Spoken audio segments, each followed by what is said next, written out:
शरीरं चैव वाचं च बुद्धि इंद्रिय मनांसि नियम्य प्रांजलि तिष्ठेत वीक्षमाणो गुरु मुखम।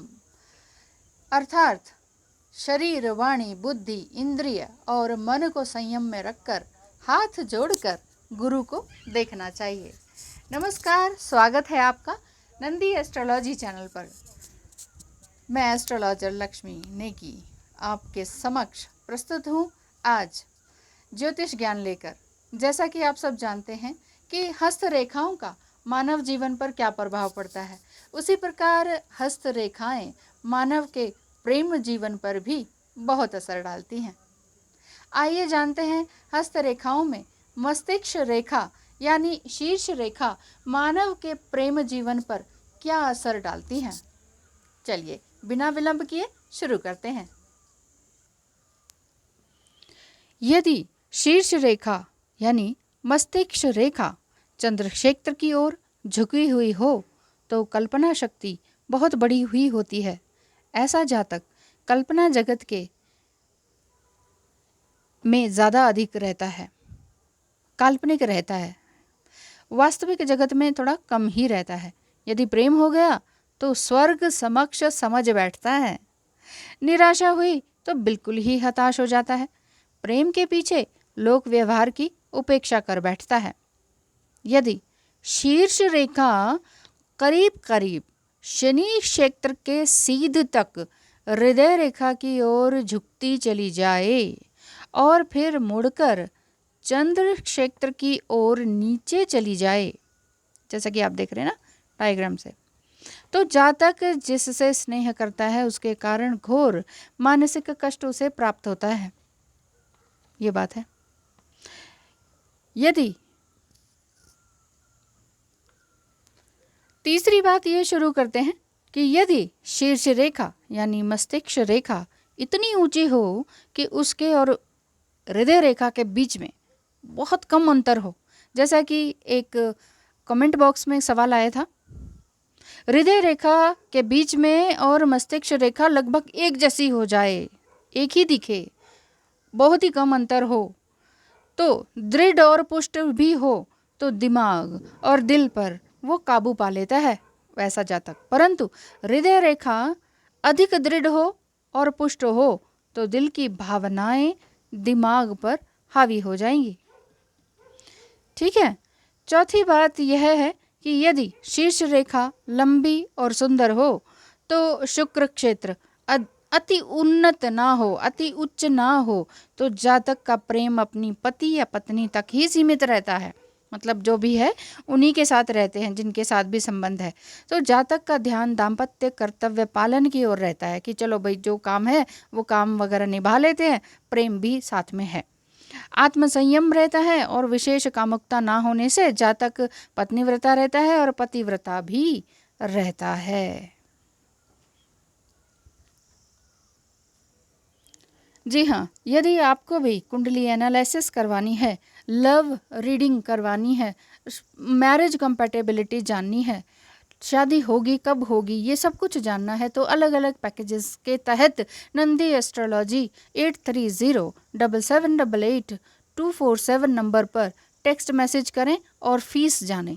कब अफोर्डेबल लगे तो ज़रूर आइएगा। धन्यवाद। पांचवी बात शुरू करती हूँ। मस्तिष्क रेखा से प्रेम योग मेन टॉपिक हमारा यही है आज। तो यदि मस्तिष्क रेखा से कोई रेखा निकलकर हृदय रेखा से मिल जाए तो जातक का किसी से अत्यंत प्रेम होता है, अत्यंत प्रेम और गाढ़ा अनुराग होने का लक्षण दिखाई देता है।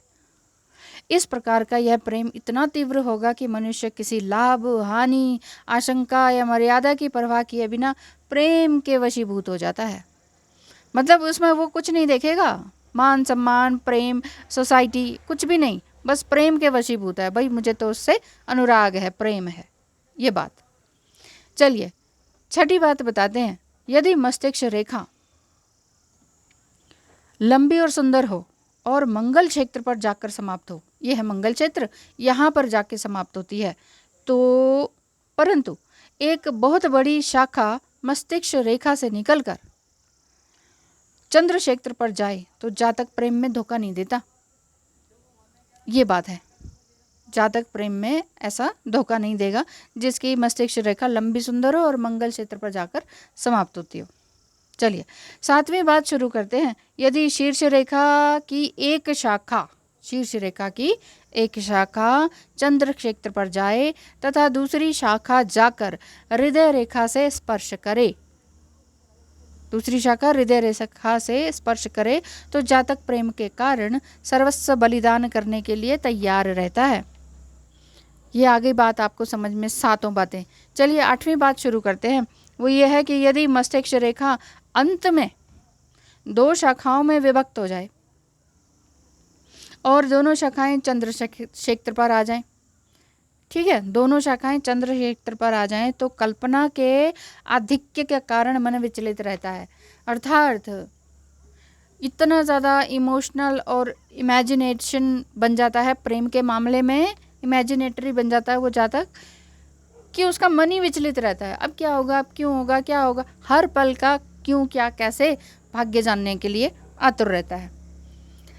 9वीं बात ये बताती हूँ कि मस्तिष्क रेखा कहीं भी हृदय रेखा से आकर मिल जाए, ये मस्तिष्क रेखा कहीं भी आकर हृदय रेखा से मिल जाए तो उसमें विलीन हो जाए। जैसे कि कमेंट बॉक्स में भी एक सवाल ये भी आया कि मस्तिष्क रेखा और हृदय रेखा लगभग मिल ही जाए तो जातक प्रेम के पीछे मतवाला हो जाता है। तो क्या होता है, मतलब तो ऐसे में वह जातक जिसकी रेखाएं इस तरह से मिलती हों तो प्रेम के पीछे मतवाला होता है। और यदि मस्तिष्क रेखा लहरदार या अन्य दोषयुक्त हो तो इस प्रेम में और अधिक दीवानापन बढ़ जाता है।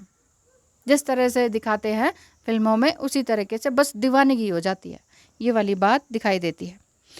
तो ये था मस्तिष्क रेखा से प्रेम जीवन का फलादेश, यानी कि मस्तिष्क रेखा से आप जानें कि कैसे प्रेम योग जो है कहाँ कहाँ स्थित होता है और आप किस प्रकार के जातक प्रेम में साबित होते हैं, ये बात थी। तो यदि आपको भी कुछ जानना हो एस्ट्रोलॉजी से तो बहुत बहुत स्वागत है आपका नंदी एस्ट्रोलॉजी में। बहुत बहुत धन्यवाद वीडियो को अंत तक देखने के लिए। नमस्कार।